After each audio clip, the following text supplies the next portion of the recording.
The fluorescent lights of the 42nd floor hummed with that particular frequency that made my temples throb after 14-hour days.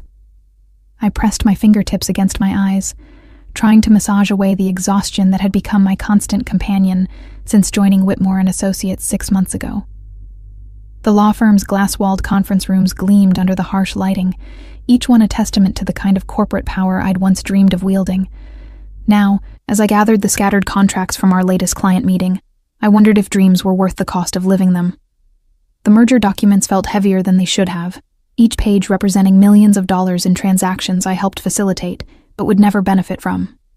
My reflection in the conference room's floor-to-ceiling windows looked pale and drawn, my blonde hair pulled back in the severe bun that had become my signature since Mr. E. Whitmore's assistant had made it clear that professional appearance matters more than comfort in this firm.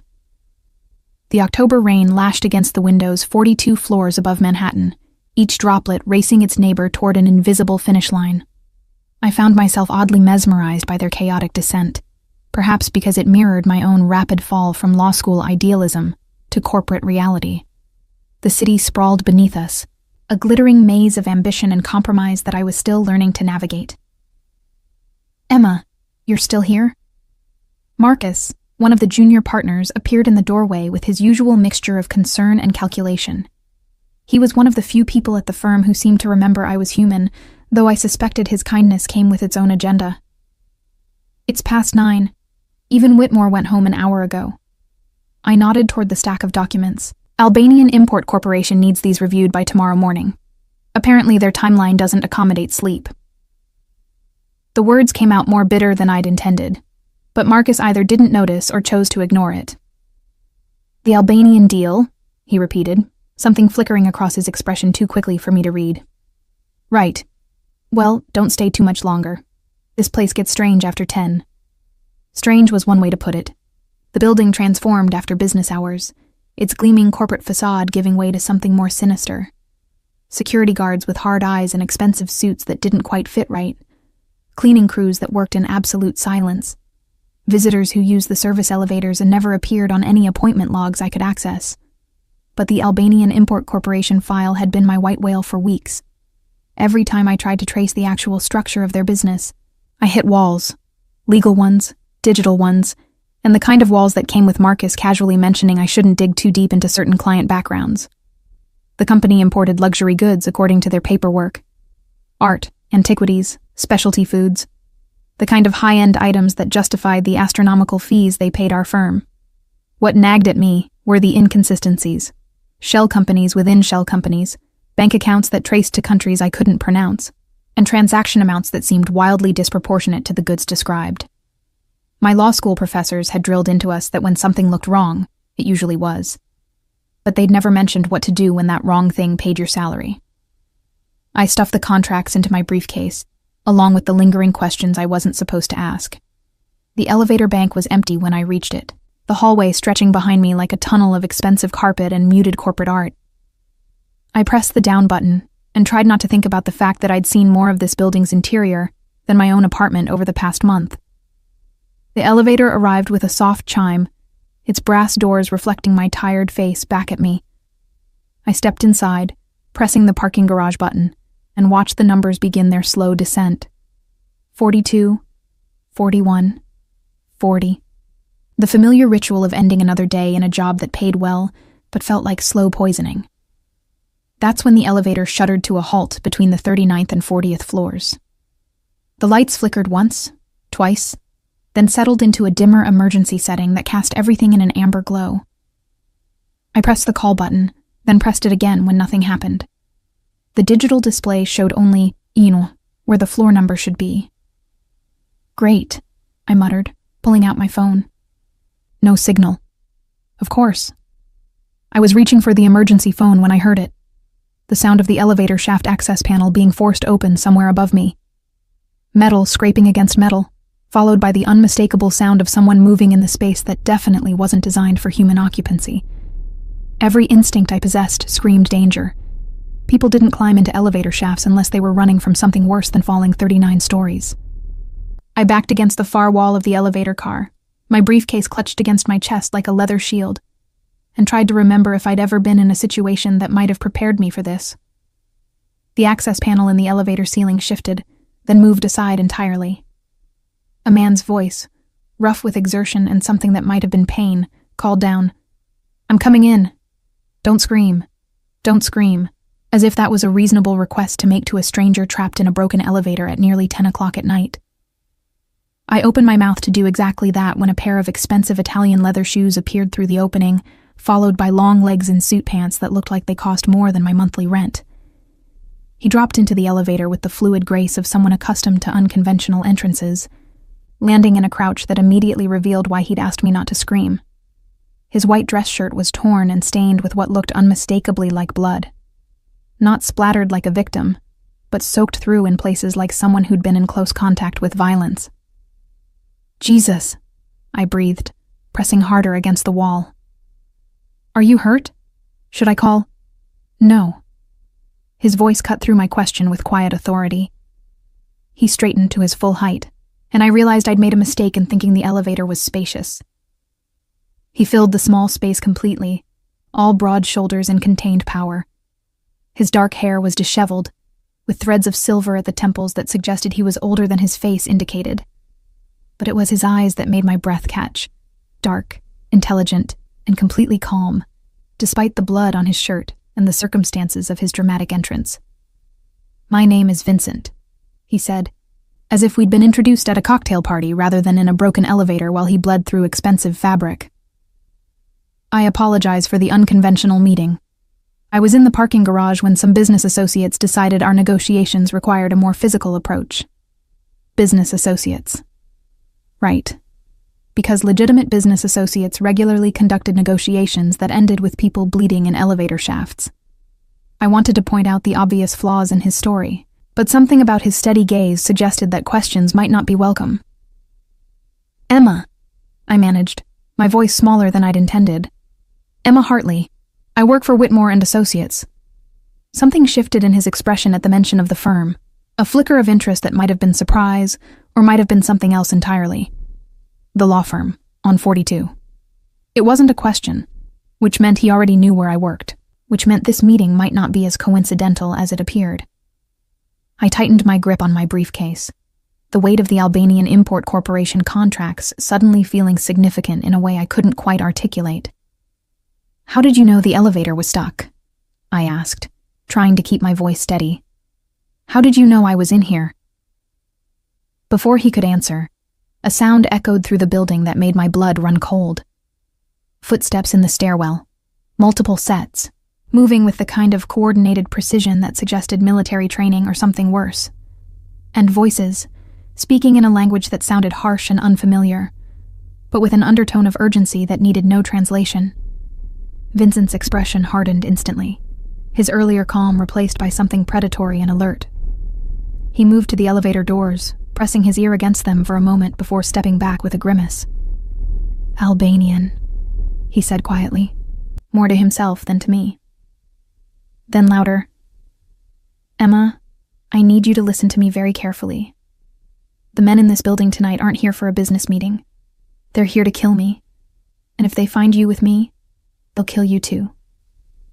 The casual way he delivered this information, as if he were discussing the weather rather than potential murder, made my knees weak. I slid down the wall until I was sitting on the elevator floor, my briefcase in my lap, trying to process the fact that my boring Tuesday night had apparently become a life-or-death situation. "I don't understand," I whispered. "Why would anyone want to kill you? Who are you?" Another sound from the stairwell, closer now. Footsteps on the 38th floor, maybe the 37th. Vincent crouched beside me, his presence both comforting and terrifying in its intensity. "Right now, I'm the man who's going to keep you alive," he said, his voice low and urgent. "But I need you to trust me, and I need you to do exactly what I say. Can you do that?" I stared into his dark eyes, searching for some indication that this was all an elaborate joke, or a mistake, or anything other than what it appeared to be. But there was no deception there, only grim certainty, and something that might have been genuine concern for my welfare. "The contracts," I said suddenly, pieces of a puzzle I didn't want to solve clicking into place. "The Albanian Import Corporation. You know about them, don't you? His expression confirmed my suspicion before he spoke. More than you want to know. And unfortunately, more than they want you to know. The footsteps stopped directly outside the elevator doors. I could hear voices now, speaking in rapid Albanian, and the distinctive sound of weapons being checked and readied.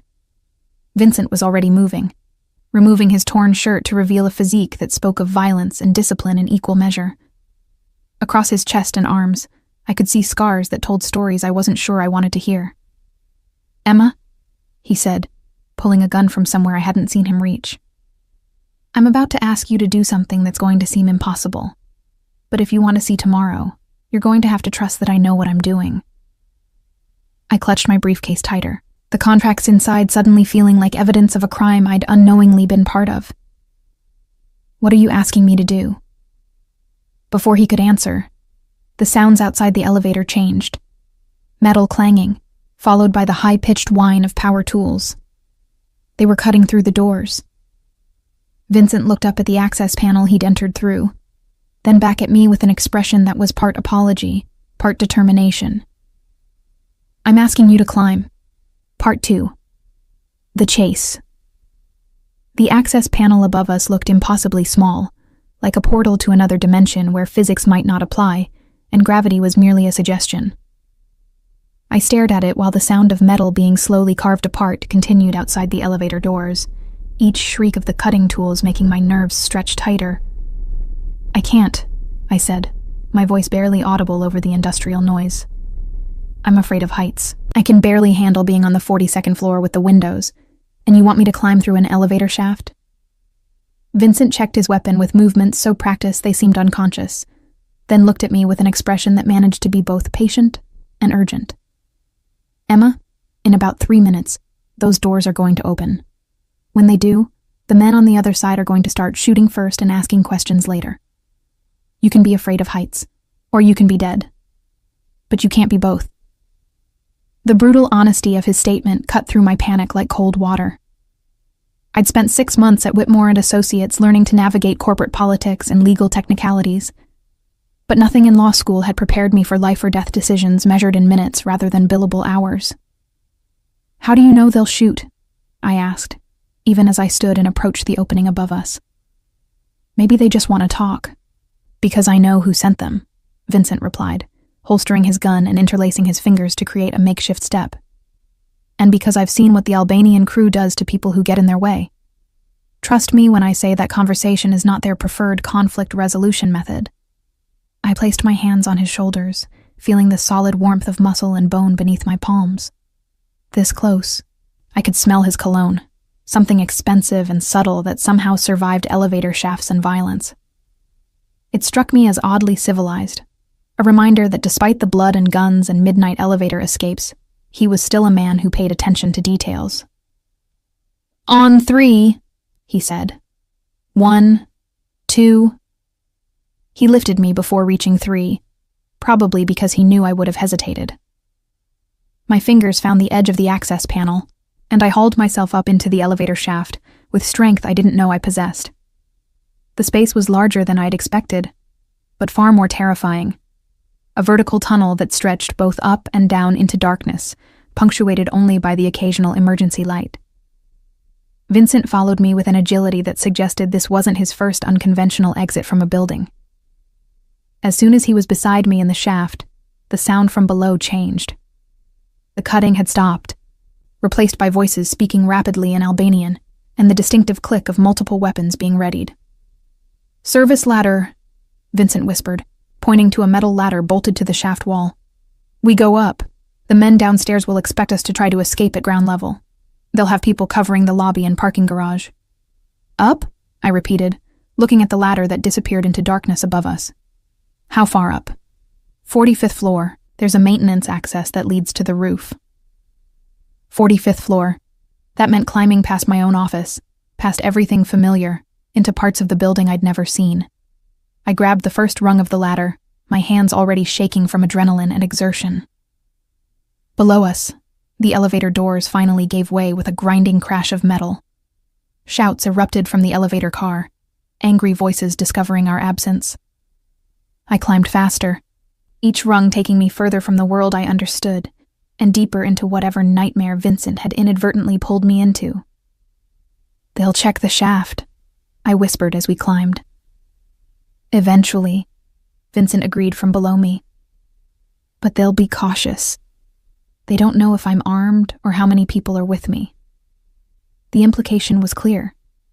He was armed, and apparently quite effectively so, given how calmly he discussed potential armed confrontation. I tried not to think about who he might be, or what he might have done to warrant assassination attempts by Albanian business associates. We climbed in silence for what felt like hours, but was probably only minutes. Each floor we passed had a small window into the hallway beyond, and I caught glimpses of my familiar workplace transformed into something sinister. Security guards with weapons drawn moved through corridors I walked every day, their faces grim with professional focus. "Your building has interesting security protocols," I observed quietly when we paused at the 44th floor landing.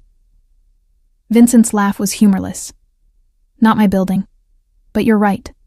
The security here is more comprehensive than most law firms require." More pieces of the puzzle I didn't want to solve clicked into place. The Albanian Import Corporation wasn't just a client. They were something more. Something that required armed guards and emergency protocols and late-night meetings that ended in violence. "The contracts in my briefcase," I said as we resumed climbing. "They're not just import documents, are they?" "No," Vincent replied simply.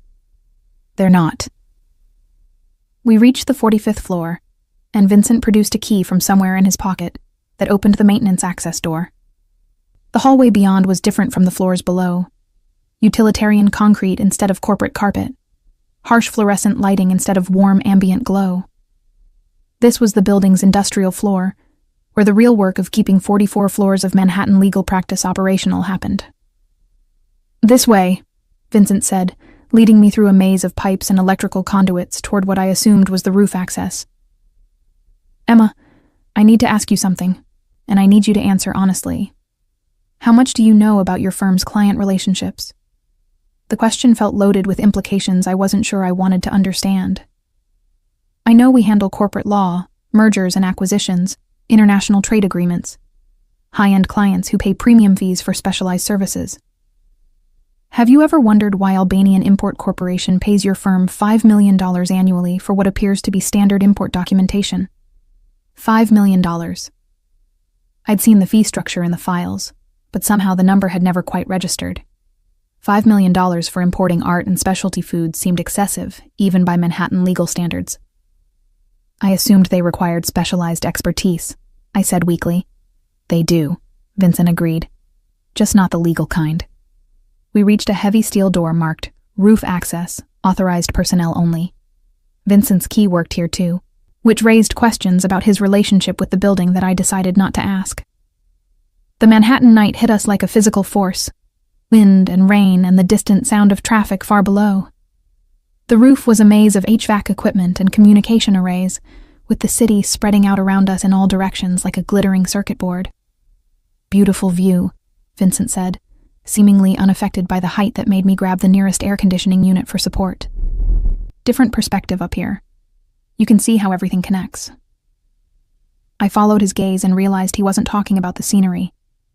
From 45 stories up, the city's layout revealed patterns invisible from street level. The building we stood on was positioned at the intersection of several major routes, with clear sightlines to the financial district, the courts, and the harbor. It was the perfect location for someone who needed to monitor multiple interests simultaneously. "Who are you?" I asked again, louder this time to be heard over the wind. Before he could answer, the roof access door exploded open behind us. 3 men in dark suits emerged, weapons drawn, shouting in Albanian. Vincent moved faster than I'd thought possible, pulling me behind a large ventilation unit as bullets sparked off the metal around us.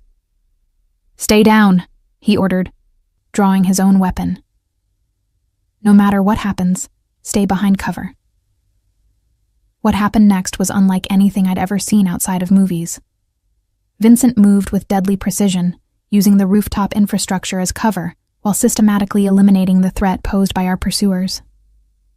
It lasted perhaps 60 seconds, but those 60 seconds revealed more about his true nature than hours of conversation could have. When the shooting stopped, 3 Albanian gunmen lay motionless on the roof, and Vincent stood calmly reloading his weapon as if he'd just finished a routine business transaction. "Are they dead?" I whispered, unable to look directly at the bodies. "Yes," he replied matter-of-factly. "They came here to kill us both. I don't leave loose ends." The casual way he discussed murder made my stomach lurch. What about the police?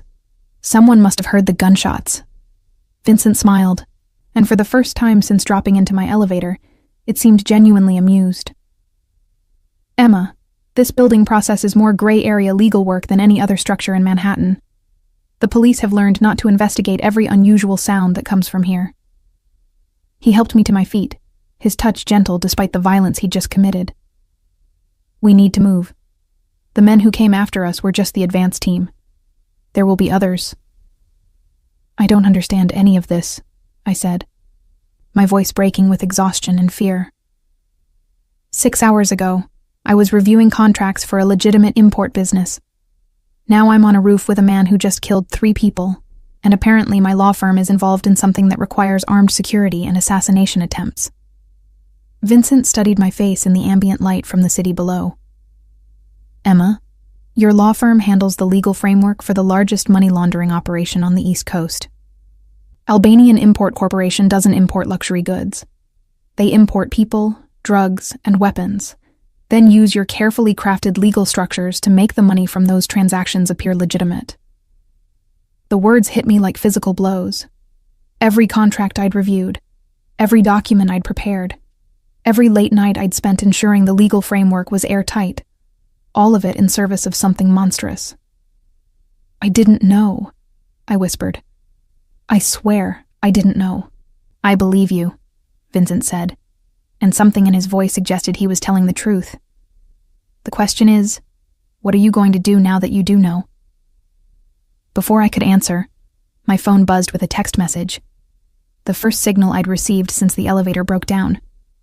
I pulled it out with shaking hands and read the message that made my blood run cold. "Emma, this is Marcus. Albanian Associates have expressed concerns about document security. Suggest you take immediate vacation. We'll handle your cases personally. Leave the city tonight. Do not contact anyone from the firm." I showed the message to Vincent, watching his expression darken as he read it. "Your colleague is trying to save your life," he observed, "which means someone at your firm knows exactly what the Albanian corporation really does, and they know you've discovered too much." "Too much about what?" I demanded. "I still don't understand what any of this has to do with you, or why people are trying to kill you, or how you know so much about my clients." Vincent was quiet for a long moment, looking out over the city as if calculating odds and possibilities. When he finally spoke, his voice carried the weight of confession. "Because the Albanian corporation isn't just laundering money through your firm, Emma. They're trying to take over territory that belongs to my family. And my family has been in the business of protecting this city from people like them for longer than you've been alive." Part 3. The Revelation. The wind on the roof seemed to intensify as Vincent's words sank in, carrying with it the sounds of sirens from somewhere far below. I stared at him. This man who had dropped into my elevator like something out of a thriller novel, trying to reconcile his confession with everything I thought I knew about the world.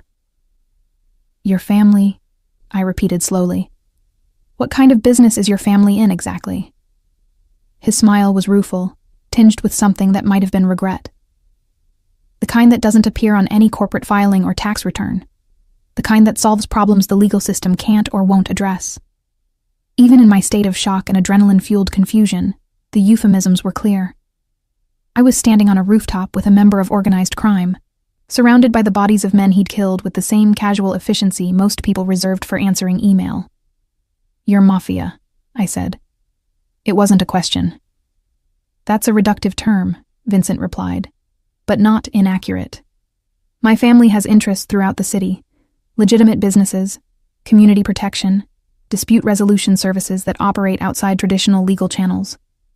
Community protection, dispute resolution, the carefully chosen language of a man accustomed to describing violence in corporate terms.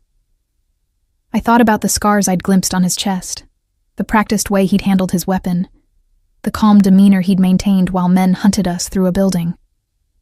And the Albanians? are trying to expand into territories that my family has protected for 3 generations. His expression hardened. They specialize in human trafficking, primarily young women from Eastern Europe. They've been using your law firm to create the legal infrastructure necessary to legitimize their operation. The weight of his words pressed down on me like a physical force. Every contract I'd drafted, every corporate structure I'd helped establish, had been in service of something unspeakably evil. The careful legal frameworks I'd been so proud of creating were facilitating the enslavement of women who might not be much older than I was. "I'm going to be sick," I said, sinking down onto the rooftop beside the ventilation unit. Vincent crouched beside me, his presence surprisingly comforting despite everything I'd just learned. "Emma, you couldn't have known. The structures they had you create are standard corporate law. Without inside knowledge of their actual business model, there was no way to identify the real purpose." "But you knew," I said, looking up at him. "How long have you known?" 6 months, since they first approached your firm." Vincent's voice carried a weight of grim satisfaction. "We've been monitoring their expansion attempts for over a year. When they retained Whitmore Associates, we knew they were serious about establishing permanent operations in Manhattan. 6 months, the exact length of time I'd been working at the firm. The timing felt like more than coincidence, especially given Vincent's apparent knowledge of the building's security protocols and his convenient access to restricted areas. "You've been watching me," I realized. "Haven't you?" Vincent was quiet for a moment, and when he spoke, his voice carried something that might have been regret. "Not you specifically. The firm. Anyone handling Albanian corporation files. We needed to understand the scope of their legal preparation. And now everything has changed." He stood, extending his hand to help me up. "The Albanians know you've seen too much. Your colleague's warning confirms that someone at your firm is working directly with them. Probably has been from the beginning. They'll eliminate anyone who poses a security risk." I took his hand, letting him pull me to my feet. His grip was warm and steady, an anchor in a situation that seemed to shift and change every few minutes. "What does that mean for me?" "It means you have 2 choices," Vincent said, his expression serious.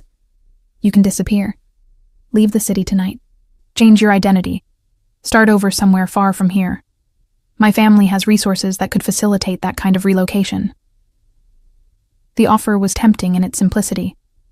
Walk away from everything. The job that had turned out to be a front for human trafficking. The apartment in a city that suddenly felt dangerous. The life I'd built that was apparently constructed on foundations of blood and money. Or you help me destroy them. The proposition hung in the air between us like a challenge. Help a crime boss destroy his rivals. 6 months ago, the idea would have been unthinkable. But 6 months ago, I'd believed in the justice system, in corporate law, in the possibility that hard work and good intentions were enough to make a difference in the world. "Why would you want my help?" I asked. "I'm a corporate lawyer who apparently couldn't recognize a criminal enterprise when I was literally writing their incorporation papers. What could I possibly offer someone like you?" Vincent's smile was sharp, predatory. "You understand their legal structure better than anyone except the people who designed it. You know how they've organized their money flows, their corporate hierarchies, their operational frameworks. That information is incredibly valuable, and incredibly illegal for me to share." "Attorney-client privilege," Vincent nodded. "Under normal circumstances, you'd be ethically bound to protect their confidentiality. But these aren't normal circumstances, Emma. They're using your legal work to facilitate slavery. Every day you protect their secrets. More women disappear into a system designed to destroy them." The moral calculus was brutal in its clarity. Violate my professional ethics or become complicit in human trafficking. It wasn't really a choice at all. My phone buzzed again. Another text, this time from an unknown number. "Ms. Hartley, please contact us immediately regarding urgent security matters. Your cooperation is essential. K. Petrov, Albanian Import Corporation." I showed the message to Vincent, watching his expression turn deadly. "Petrov," he said, the name carrying a weight of personal hatred. "Kristak Petrov, the Albanian's head of security. If he's contacting you directly, It means they're moving to containment mode. What's containment mode? Elimination of potential witnesses. Vincent's voice was matter-of-fact, as if he were discussing shipping schedules rather than murder. They'll want to meet with you, probably somewhere public to make you feel safe. Then you'll disappear. Another text arrived before I could respond. Tomorrow, 10 a.m., Bryant Park Cafe. Come alone. We simply need to clarify some documentation questions. This is routine follow-up. The casual tone of the message was somehow more terrifying than an explicit threat would have been. The careful politeness, the professional language, the suggestion that this was a normal business meeting. All of it designed to make me feel like I was overreacting, like my fear was irrational. Routine follow-up, I read aloud. Right. They're good at this, Vincent acknowledged. The organization has been operating in Europe for 20 years before expanding to North America. They've refined their approaches to maximum efficiency. The wind on the roof was getting stronger, whipping my hair around my face and making my eyes water. Or maybe the tears were from something else entirely, the realization that everything I'd worked for had been contaminated, that my carefully planned career had been hijacked by monsters. If I help you, I said slowly, what exactly would that involve? Vincent moved closer, close enough that I could see the gold flecks in his dark eyes, close enough to smell his cologne even over the Manhattan wind. We need to document their entire operation. Financial flows, organizational structure, key personnel, operational locations, information that would allow law enforcement to dismantle the trafficking network entirely. Law enforcement? I couldn't hide my surprise. I thought you said your family operated outside legal channels. We do, but human trafficking is a business we don't tolerate in our territory, regardless of who's running it. Sometimes our interests align with law enforcement. Sometimes we eliminate problems quietly. In this case, the scale of their operation requires federal intervention. The distinction seemed important to him, this line between the kind of crime his family engaged in and the kind the Albanians represented. I filed it away as potentially significant information, though I wasn't sure why it mattered to my decision. And if I say no? If I take your first offer and disappear? Vincent's expression softened slightly. Then tomorrow you get on a plane to a city where Christok Petrov can't reach you, and you start over with a new name and enough money to build whatever life you want. It was a generous offer. More generous than I had any right to expect from someone I'd met 2 hours ago in the middle of a life-or-death situation. But something about the way he presented it made me think he was hoping I'd choose differently. What would you prefer I do? I'd prefer you help me burn their entire operation to the ground, Vincent said without hesitation. But not because it serves my family's interests. Because you're the kind of person who became a lawyer to fight injustice, even if you ended up working for a firm that profits from it. And because every woman they traffic deserves someone willing to take risks to free them. The appeal to my better angels was effective precisely because it felt genuine. This wasn't manipulation, at least not entirely. Vincent wanted my help, but he also seemed to understand what kind of person I was underneath the corporate lawyer facade. How would it work? I asked. Practically speaking, I mean. I can't exactly show up to the office tomorrow and start copying confidential files. You won't need to go to the office, Vincent replied. Your colleague's warning was well-intentioned but incomplete. The Albanians have been monitoring your communications for weeks. They know you accessed files outside normal parameters. They know you've been asking questions about their business structure. How do you know what they know? Vincent's smile was sharp, because we've been monitoring their communications too. The difference is, we're better at it. A new sound drifted up from the streets below. Helicopters, multiple aircraft converging on our building from different directions. Vincent tensed, his hand moving instinctively toward his weapon. Police? I asked. Unlikely. The Albanians have people in several law enforcement agencies. Vincent moved to the edge of the roof, peering over the side. Private security. They're escalating faster than I expected. What does that mean? It means they're more concerned about what you know than we anticipated, which suggests their operation is larger and more vulnerable than our intelligence indicated. Vincent turned back to me, his expression urgent. Emma, I need your answer now. Help me or run, but decide quickly. I thought about the women Vincent had described, trapped in a system designed to erase their humanity.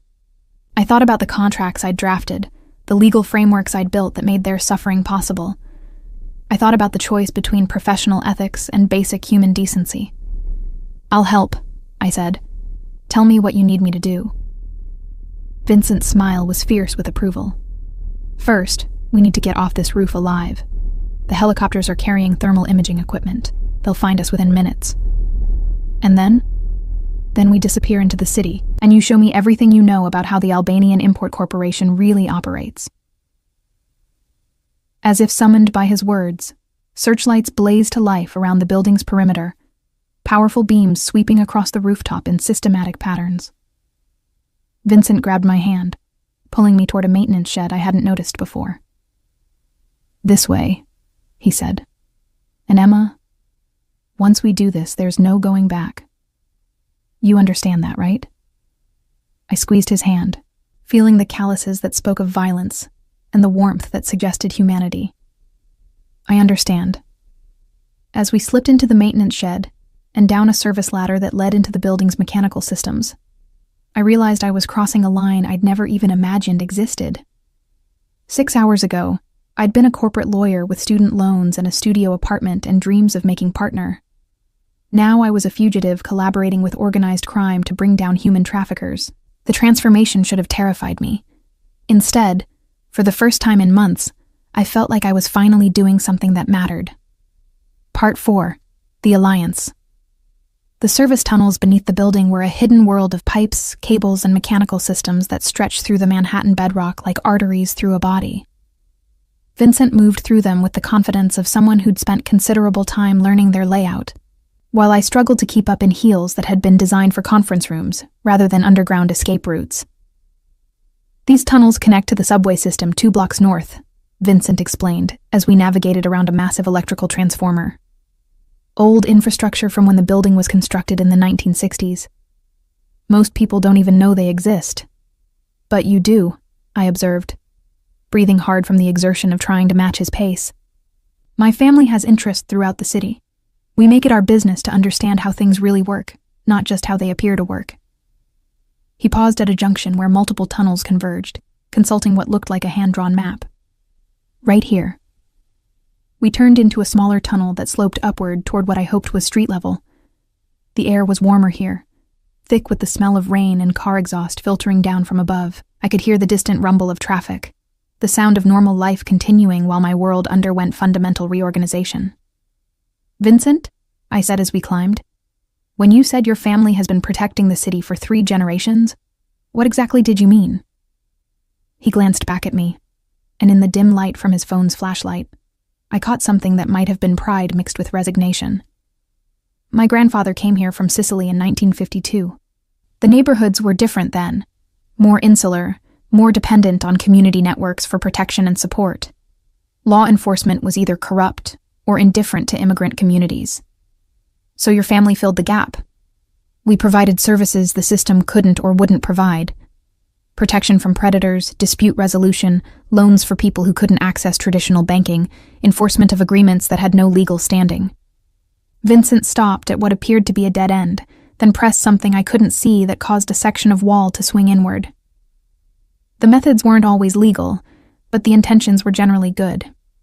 We emerged into what looked like the basement of a small restaurant, all stainless steel surfaces and industrial cooking equipment.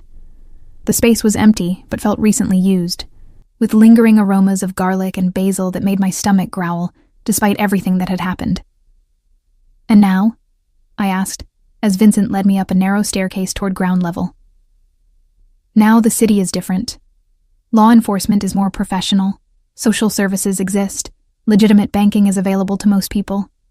But there are still gaps in the system, still predators who operate in those gaps." He paused at the top of the stairs, listening carefully before opening the door.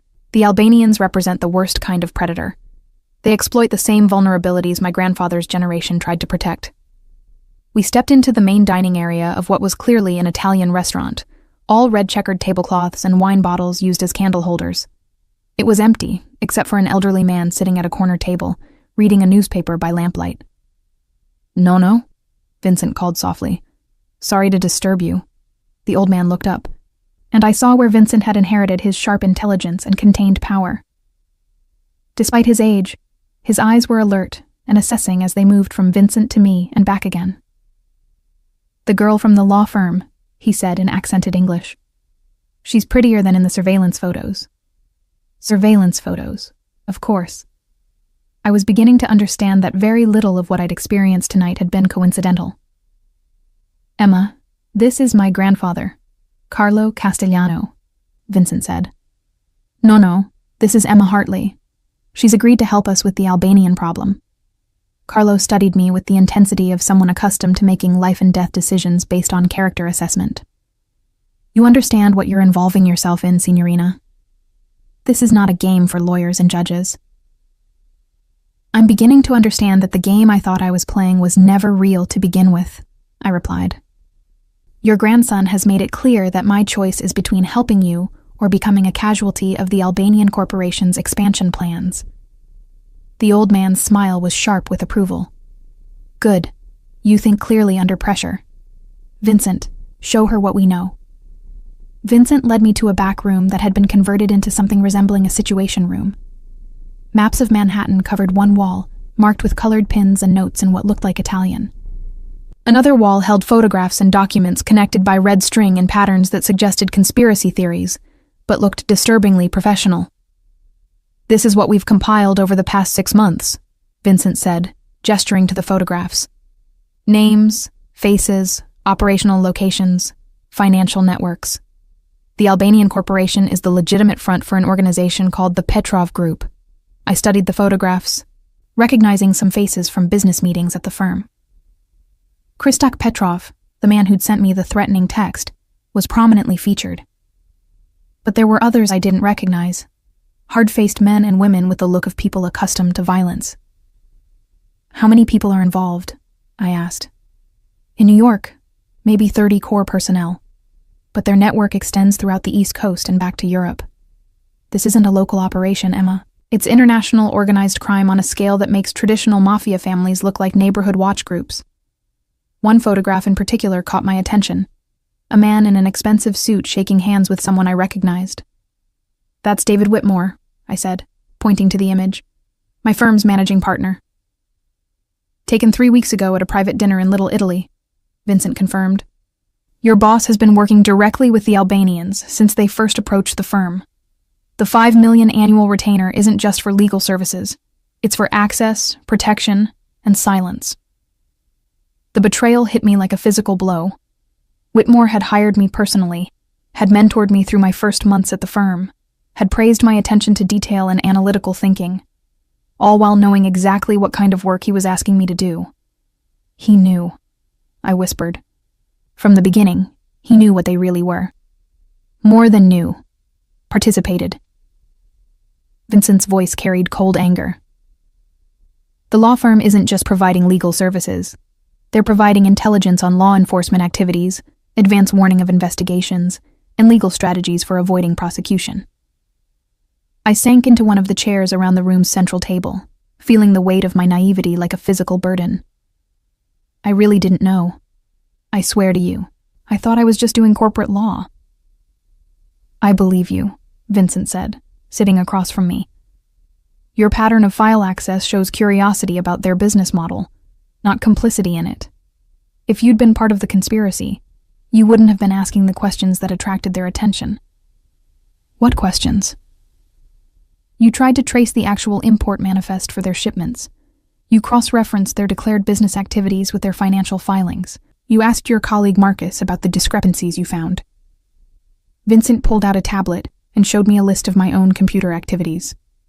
All of it perfectly reasonable due diligence. All of it threatening to an organization that depends on legal camouflage. Seeing my own actions laid out like evidence in a criminal case was disturbing on multiple levels. "How long have you been monitoring my work?" "Since your 2nd week at the firm. We identified you as the primary attorney handling their documentation." Vincent's expression was apologetic, but unyielding. "I'm sorry for the invasion of privacy, but we needed to understand how much their lawyers knew about the real business. And now you know I was just the useful idiot." "No, Vincent said firmly. Now I know you're someone with the intelligence to recognize wrongdoing and the conscience to be troubled by it. Those are rare qualities in corporate law. Carlo Castellano appeared in the doorway, carrying a tray with coffee and what looked like homemade cookies. Eat something, both of you. This conversation will be long. I accepted the coffee gratefully, realizing I hadn't eaten since lunch what felt like days ago. The normalcy of the gesture, sharing food with a crime family while planning to bring down human traffickers, struck me as perfectly surreal. Emma, Carlo said, settling into a chair beside us. Before we continue, you should understand something about my family's business. We are not saints. We engage in activities that the law considers criminal. But we have rules, boundaries that we do not cross. What kind of boundaries? We do not harm innocent people. We do not traffic in human beings. We do not profit from the exploitation of the vulnerable. The old man's voice carried the weight of absolute conviction. These Albanians violate every principle my family has operated under for 70 years. Vincent nodded, adding, the women they traffic come from desperately poor regions of Eastern Europe. They're promised legitimate work in America, housekeeping, restaurant work, legitimate employment. Instead, they're enslaved. Where? I asked. I mean physically. Where are they being held? Vincent exchanged a glance with his grandfather before answering. We've identified 3 locations in Manhattan and 2 in Brooklyn. Residential buildings, commercial properties, places where screaming wouldn't attract attention. The casual way he described it made my stomach turn. Have you tried to help them? The women, I mean? We've extracted 12 so far, Carlo said, quietly without involving law enforcement. But for every woman we free, 2 more arrive. We can't solve this problem through rescue operations alone, which is why we need the Albanian corporation's legal infrastructure dismantled completely, Vincent continued. Without the corporate camouflage your firm provides, their operation becomes much more vulnerable to federal investigation. I set down my coffee cup, decision crystallizing in my mind. What exactly do you need me to do? Vincent pulled out a folder thick with documents. We need you to help us understand their complete legal structure. Corporate hierarchies, financial flows, operational command structure. Information that would allow federal prosecutors to seize their assets and identify every person involved in the trafficking operation. That would require access to files I no longer have. Actually, it wouldn't. Vincent's smile was sharp with satisfaction. Because 20 minutes ago, your firm's computer systems were compromised by a very sophisticated cyber attack. Albanian corporation files, among others, were completely corrupted. I stared at him. You hacked my firm. We hired professionals to retrieve specific information related to ongoing criminal activity, Vincent corrected. The data recovery will take weeks, during which time all Albanian corporation legal work will be suspended. And during those weeks, you'll be working with us to analyze the information and prepare comprehensive documentation for the FBI. Vincent leaned forward, his expression intense. Emma, we can end this. All of it. But we need someone who understands their legal structure from the inside. The offer was tempting beyond description. A chance to undo the damage I'd unknowingly helped create, to actually fight injustice instead of facilitating it. But the cost was everything I'd worked for. My career, my reputation, my entire professional life. If I do this, I can never practice law again, I said. No firm will hire someone who violated client confidentiality on this scale. Carlo Castellano's voice was gentle but firm. Signorina, some things are more important than careers. Before I could respond, Vincent's phone buzzed with an urgent text. He read it quickly, his expression darkening. What is it? I asked. The Albanians found the restaurant where you live. They're questioning your neighbors about your schedule, your habits, anyone who visits you. Vincent stood, already moving toward what I assumed was another escape route. They're escalating faster than we anticipated. My neighbors, I said, fear spiking through me. Mrs. Chen upstairs, she's 80 years old. If they hurt her because of me, they won't, Vincent said with quiet confidence. because we're going to give them something else to focus on. What? His smile was predatory. We're going to let Kristak Petrov know that the woman he's hunting is now under the protection of the Castellano family, and we're going to make it very clear what happens to people who threaten our interests. Part 5. The protection. The safe house Vincent brought me to was a penthouse apartment in a building that looked ordinary from the outside, but revealed layers of sophisticated security once we entered. Cameras that weren't immediately visible, doormen who carried themselves like soldiers, elevators that required special keycards to access certain floors. How long have you owned this place? I asked, as Vincent led me through a living room that managed to be both luxurious and somehow impersonal, like a very expensive hotel suite. 5 years. We maintain several properties throughout the city for situations that require discretion. He gestured toward a wall of windows that offered a panoramic view of Manhattan. This one has the advantage of being impossible to approach without being seen. I set my briefcase down on the granite kitchen counter, suddenly aware of how surreal the past 6 hours had been. This morning I'd been a corporate lawyer worried about billing requirements and partnership tracks. Now I was in hiding with a crime family, planning to bring down human traffickers using stolen legal documents. Vincent, I said as he moved around the apartment with practiced efficiency, checking what looked like security monitors hidden in decorative panels. I need to ask you something, and I need you to be completely honest with me. He paused, giving me his full attention. What do you want to know? Are you planning to kill Kristak Petrov and his people? Because if that's your solution to the Albanian problem, I can't be part of it. Vincent studied my face for a long moment, as if weighing how much truth I could handle. Emma, the men who came after us tonight weren't planning to arrest us or take us to court. They were planning to murder us both and dispose of our bodies in a way that would ensure we were never found. That doesn't answer my question. My preference is to provide the FBI with enough evidence to dismantle their entire operation through legal channels, Vincent replied carefully. But if federal prosecution fails, or if they continue to threaten innocent people, then yes, I will eliminate them. The clinical way he discussed potential murder was chilling, but I found myself oddly comforted by his honesty. And you're telling me this because? Because you deserve to know exactly what kind of man you've agreed to work with, and because I won't lie to you about the realities of this situation. Vincent moved closer, his expression serious. The Albanians don't recognize legal boundaries, Emma. They operate under the assumption that violence is the ultimate problem-solving tool. Sometimes the only way to stop that kind of predator is to become more dangerous than they are. My phone rang before I could respond. Unknown number, which probably meant it was them. Don't answer, Vincent said immediately. What if it's my family, my friends? What if they've... Answer it, he said, changing his mind. But put it on speaker and let me listen.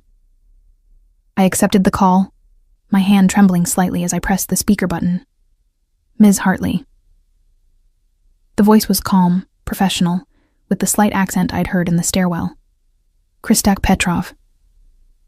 I trust you received our message about tomorrow's meeting. I did, I managed, trying to keep my voice steady. Excellent. I wanted to personally assure you that this is simply routine follow-up regarding some documentation questions. There's no cause for concern. The reasonable tone, the careful phrasing, the deliberate emphasis on routine business, all of it designed to make me feel like I was overreacting to a normal client call. I appreciate you reaching out, I said, sticking to neutral corporate speak. However, I'm currently dealing with a family emergency out of state. I won't be available for meetings this week. Silence on the other end.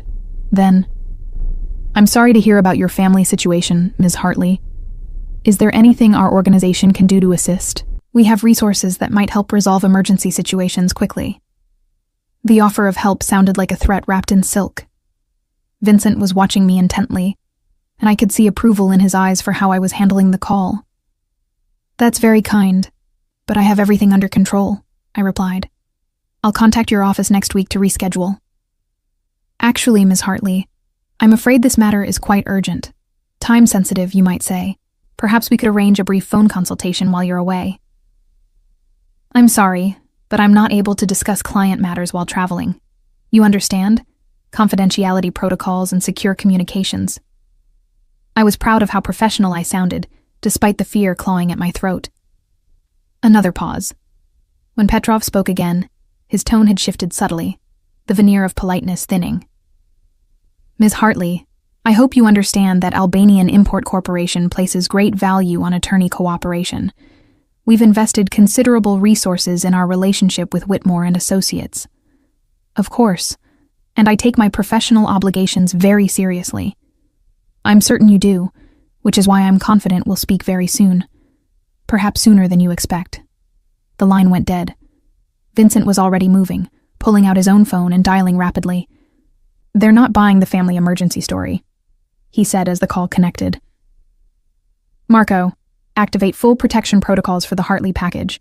Assume hostile surveillance on all known locations. Yes, including the building. No, bring her sister here directly. Don't risk exposure. My sister? I interrupted. Rachel, what does she have to do with any of this? Vincent finished his call before answering. Emma, the Albanians don't just threaten targets directly. They apply pressure through family members, friends, anyone who might influence your decision-making. Rachel lives in Boston. She's a graduate student. She has nothing to do with my work or any of this, which makes her an ideal pressure point. Vincent's expression was grim. They've already identified her through social media, employment records, any digital trail that connects her to you. The threat to your neighbors was just the beginning.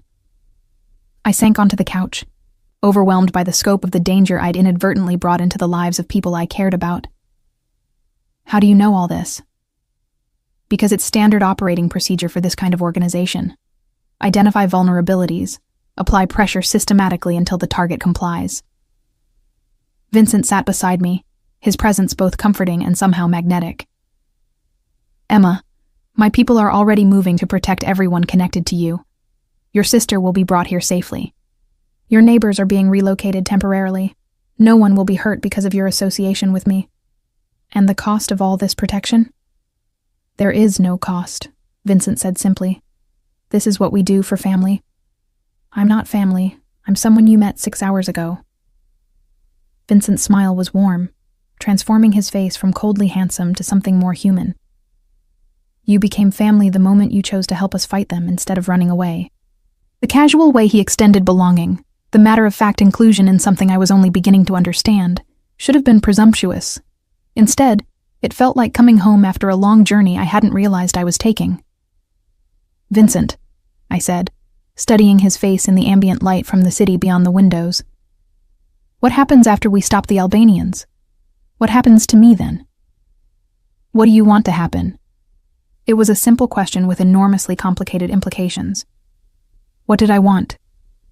6 months ago, I'd wanted partnership track at a prestigious firm, professional recognition, financial security. Now those goals felt hollow, tainted by the knowledge of what I'd unknowingly been participating in. I want to practice law the way I thought I was practicing it, I said finally, fighting for justice instead of facilitating injustice, protecting people instead of enabling their exploitation. That can be arranged. How? Vincent leaned back against the couch cushions, looking more relaxed than I'd seen him all evening. My family's legitimate businesses require legal counsel, not the kind of corporate law you've been doing, but actual advocacy. Labor disputes, tenant rights, immigration cases for people who need help navigating the system. The offer was tempting in ways I hadn't expected. Real legal work, cases that mattered. Clients who needed protection, rather than clients who preyed on others. And the other side of your business? The part that operates outside legal channels? Would remain completely separate from anything you're involved in, Vincent said firmly. Emma, I'm not asking you to become a mob lawyer. I'm asking you to be exactly the kind of lawyer you wanted to be when you first went to law school. Before I could respond, the apartment's elevator chimed softly. Vincent immediately tensed, his hand moving instinctively toward his weapon, but he relaxed when the elevator opened to reveal a young woman with my face and my stubbornly curly hair. Rachel, I breathed, standing up quickly.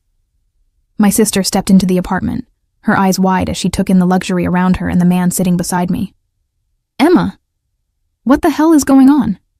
These people showed up at my apartment and said you were in danger and I needed to come with them immediately. Are you hurt? I asked, rushing to hug her. Did anyone threaten you? No, nothing like that. They were actually very polite. But they wouldn't explain anything except that you were involved in some kind of legal case that had gotten dangerous. Rachel pulled back to study my face. Emma, you look terrible. When's the last time you slept? Vincent stood, extending his hand with formal courtesy. Ms. Hartley, I'm Vincent Castellano. I apologize for the dramatic circumstances, but your sister has uncovered information about a criminal organization that poses a threat to both of you. Rachel shook his hand automatically, but her eyes remained sharp with suspicion. What kind of criminal organization? The kind that traffics women from Eastern Europe into sexual slavery, I said bluntly.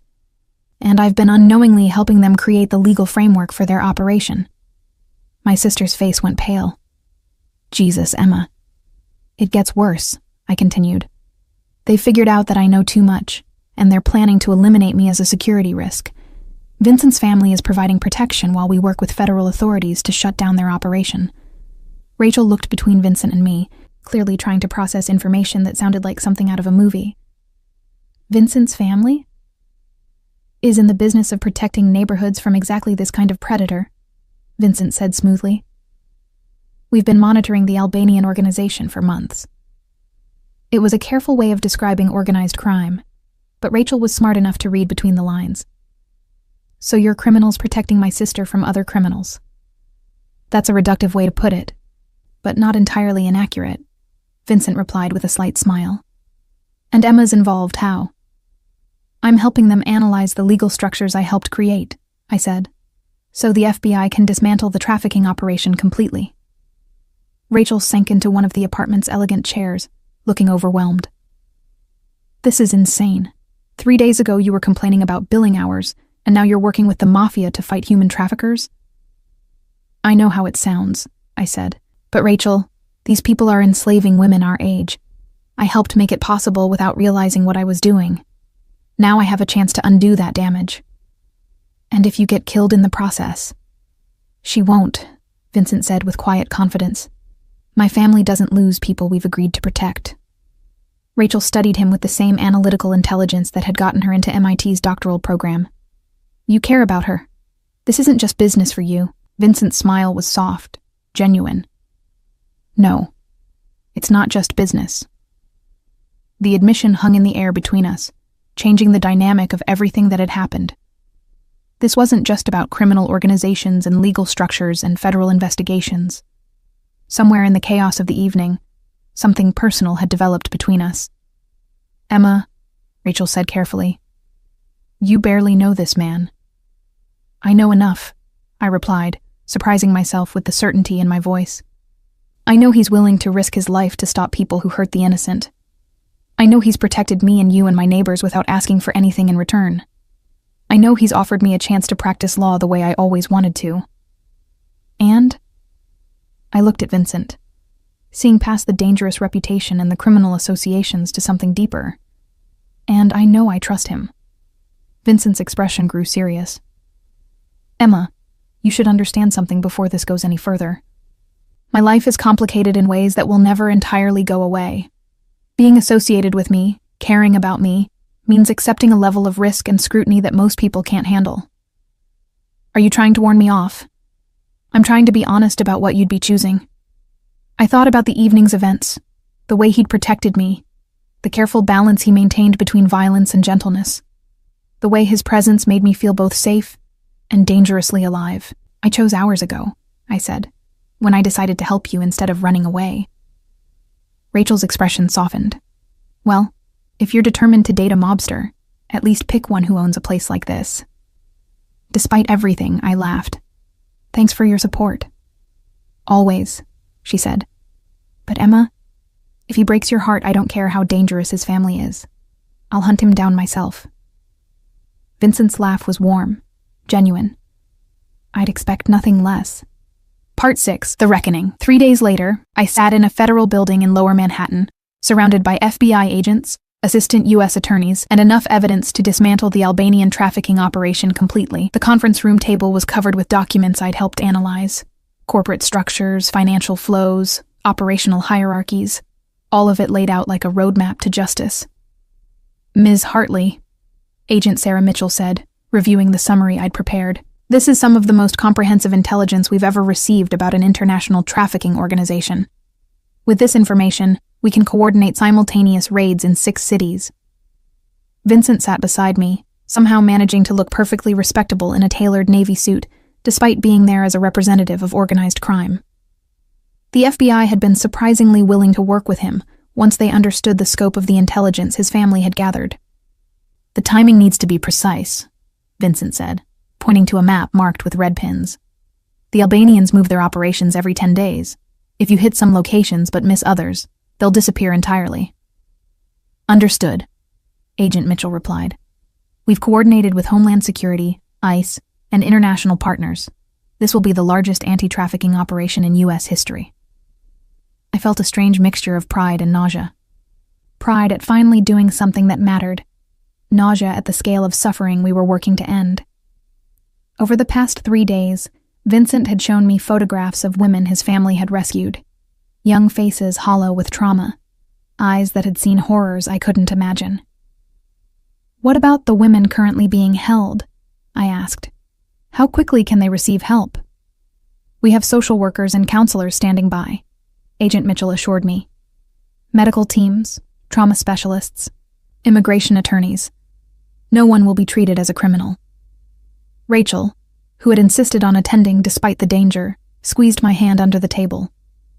"How many women are we talking about?" "Our best estimate is between 60 and 80 in the New York area alone," Vincent replied grimly. "Worldwide, the Petrov Group has trafficked over 3,000 women in the past 5 years.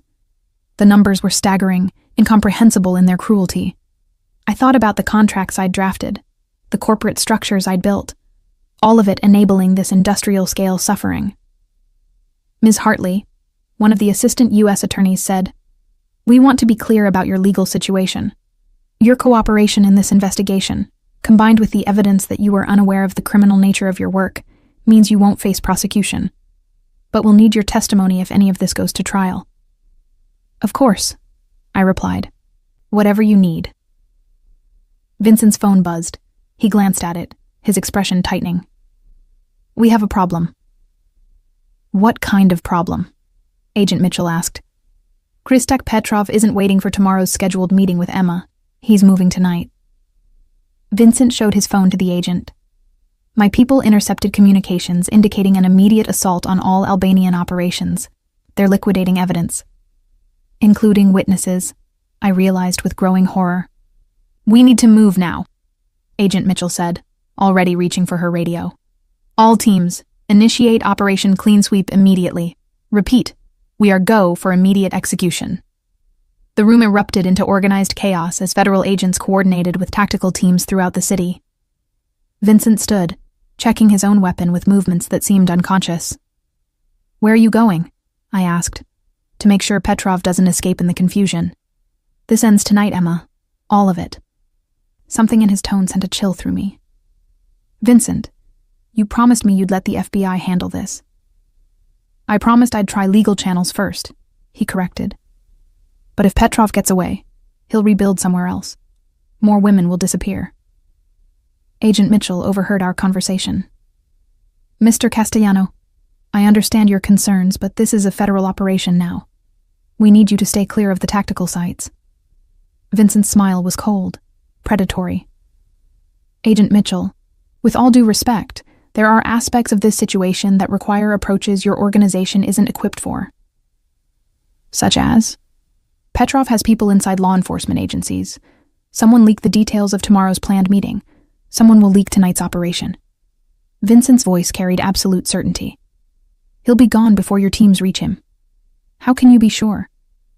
"Because 20 minutes ago, 3 different sources confirmed that Petrov received advance warning about federal surveillance.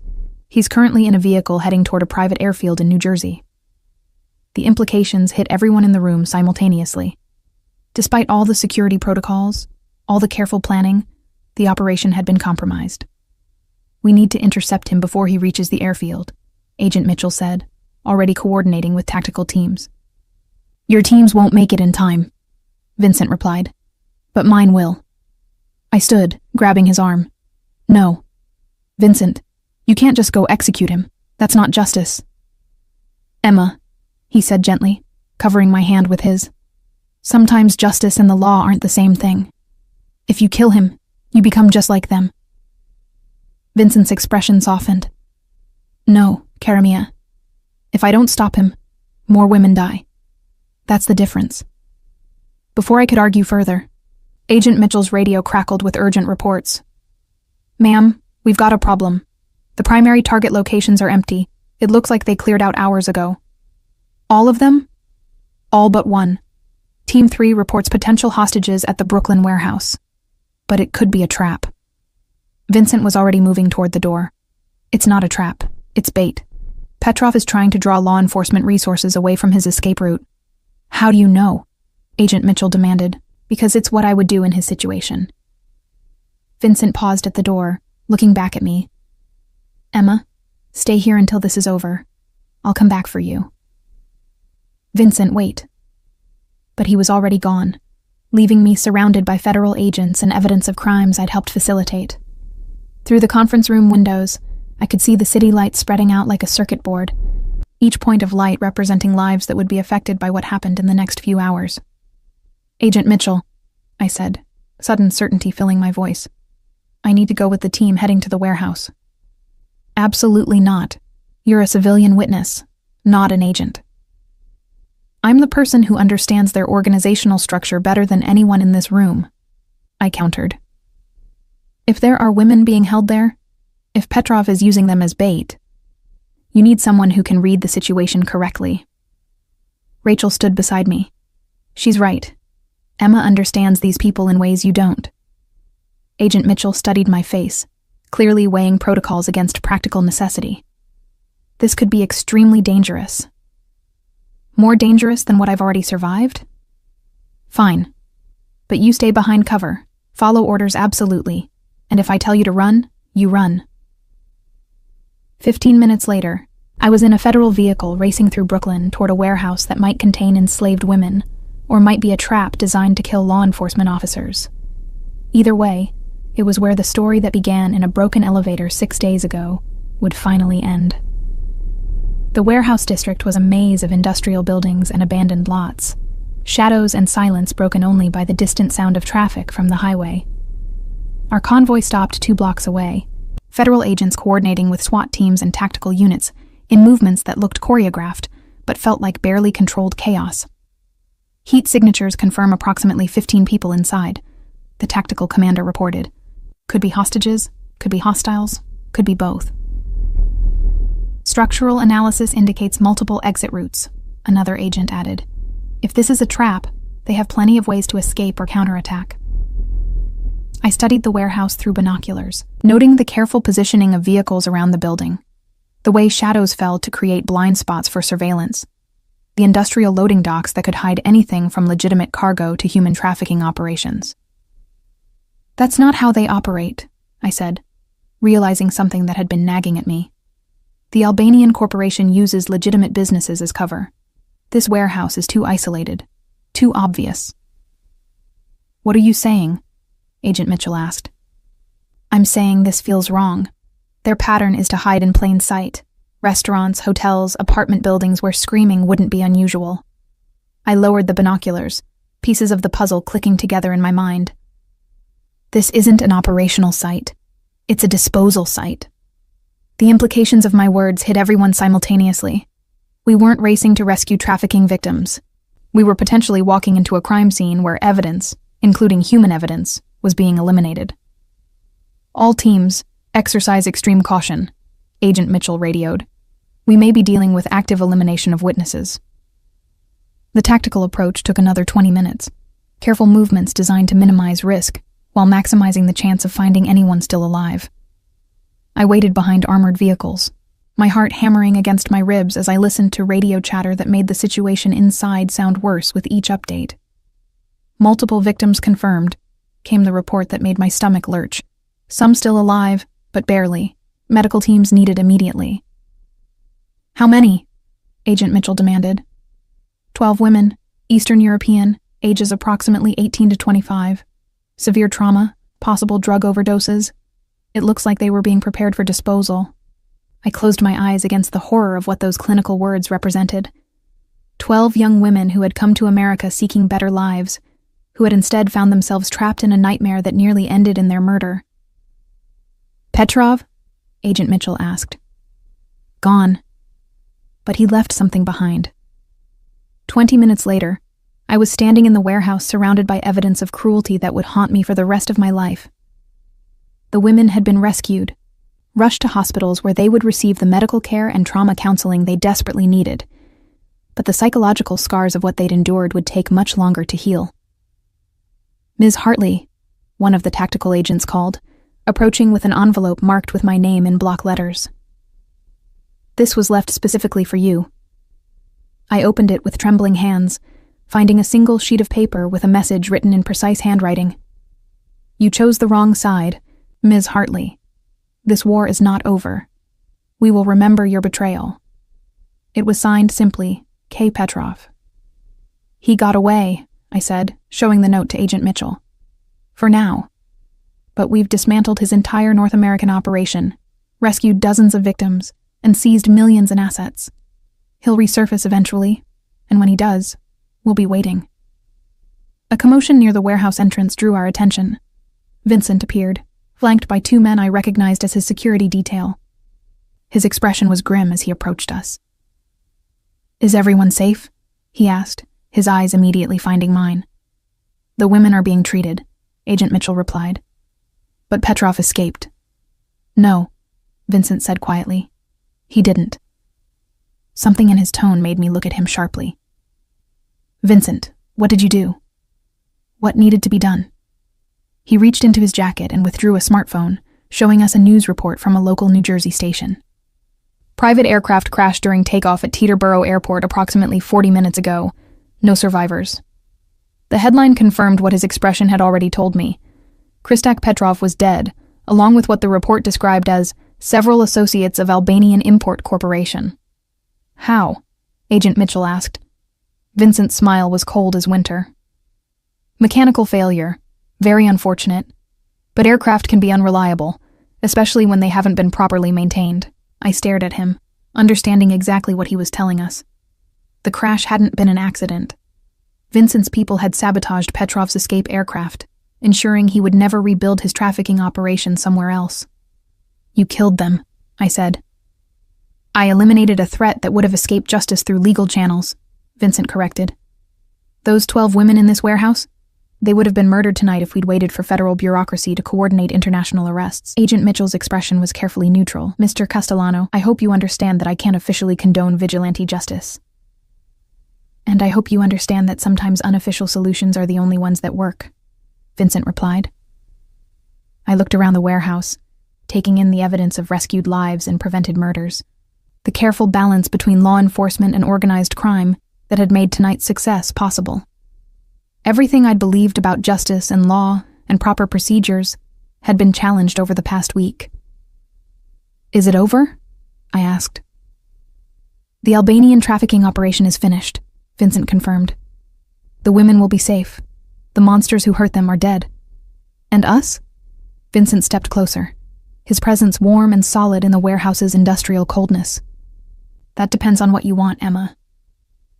I thought about the choices that had brought me here. The decision to help instead of running, the choice to trust a dangerous man, the realization that sometimes justice operated outside legal boundaries.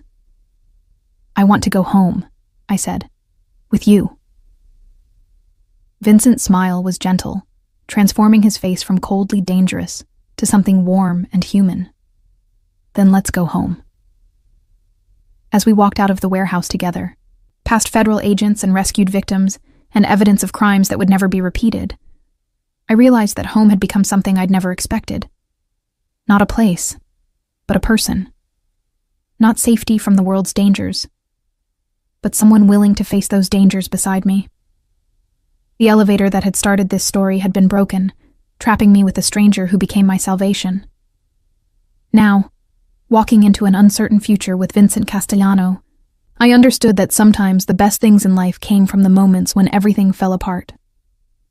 Behind us, Agent Mitchell was coordinating the largest anti-trafficking victory in federal history. Ahead of us, the city spread out like a promise of new beginnings. And beside me walked a man who had shown me that love and danger could coexist, that protection and possession could be the same thing, and that sometimes the most important choice was simply whom to trust when everything else crumbled. 6 months later, I would become the legal counsel for Castellano Family Enterprises, helping to legitimize businesses that had operated in gray areas for 3 generations.